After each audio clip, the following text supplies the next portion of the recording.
Good morning and welcome to this next episode of Governance Headlines. My name is Elisa Cole and I'm the Managing Director of Governance Center.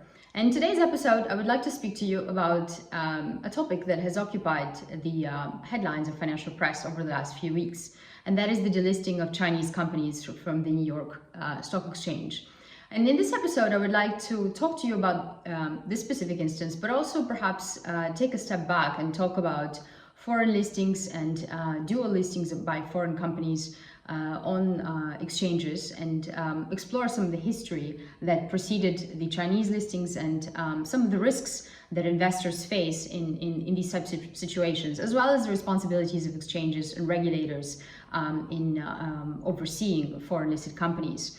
And the issue of foreign issuers is, of course, not a new one, and not only limited to these three Chinese companies which are finally getting delisted from NICE, but also extended to other episodes which we've explored in conversations on our sister program, Governance Dialogues, in conversation, for example, with Carson Block, where we talked about the Luckin Coffee cases and the case of NMC, an Emirati company listed on the London Stock Exchange, which had a serious governance failure this year. And the issue of foreign listed companies, be they unique listing on a foreign exchange or dual listing on a foreign exchange, is something that is an interesting and a relevant issue from a governance perspective, but also from an investor perspective to address. And the consequences of these companies can, as we've seen in recent cases, be quite severe for the investor community. And hence, I think it's an interesting topic to address. It is also, unfortunately, not a rare situation and a rare topic. As we know, a number of companies, especially from emerging markets, do tend to list on developed exchanges, notably in the US and the UK, where they can tap into the liquidity of institutional investors available in these markets. And we've seen a number of examples from companies, for example, from Kazakhstan listing on the London Stock Exchange, to Chinese issuers, and others listing on the US markets. And ultimately, there are perhaps two choices that regulators face in looking at these issuers. The first route is, of course, for them to sign what is called in technical language a mutual recognition agreement, where a second regulator, in this case in the US market, for example, would accept the Chinese governance and regulatory regime as being equivalent. That would be one option. The second option would be for the regulators to require companies to essentially undergo a full listing procedure, as it is currently the case for Chinese issuers issuing depository receipts or shares on the US market. So a number of options available to regulators who are looking at how to examine these companies, and also to exchanges on which these shares are listed. But I think it's important when we think about these issues to also remember that exchanges have, as an industry, undergone an enormous change since 1980s, and most exchanges today operate as for-profit, self-listed companies to which the listing of foreign issuers brings an important source of revenue, in particular in markets as US or the UK, where unfortunately local listings have decreased significantly over the last few years. Although exchanges have acquired in the last few years and expanded horizontally, acquiring data provision providers and other services, these listings still bring in an important source of revenue, both from a listing fees perspective, but also from a point of view of ongoing trading fees.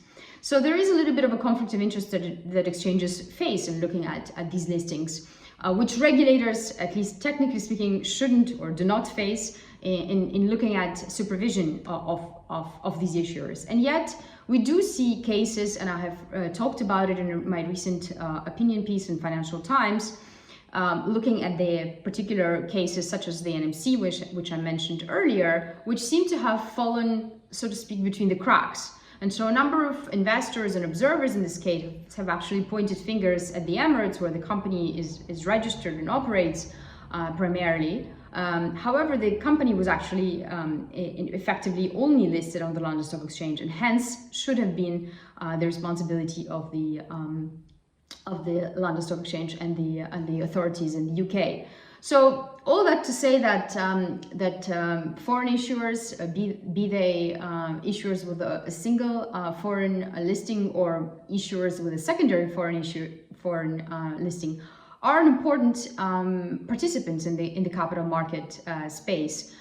Beyond this Chinese episode, and something that merits attention. And indeed, this conversation about China specifically and the US-Chinese relationship has been going on for some time. What I think is interesting is that this year, it is the first time that the Chinese-American economic tensions, which have been exacerbated under the Trump administration, have spilled out into the capital markets domain. So previously we haven't seen, although we have heard of conversations, including under Barack Obama's administration, about measures that President Trump has recently approved. These measures were not implemented until now.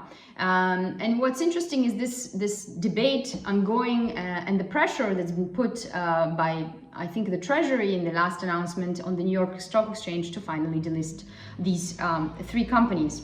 And that pressure had arisen out of the executive order called Addressing the Threat from Securities Investments that Finance Communist Chinese Military Companies, that came effective on January 11th, a couple of days before President Biden would assume his responsibilities. So effectively prohibiting US persons from purchasing or investing in publicly traded securities of companies identified by the US government as having military linkages.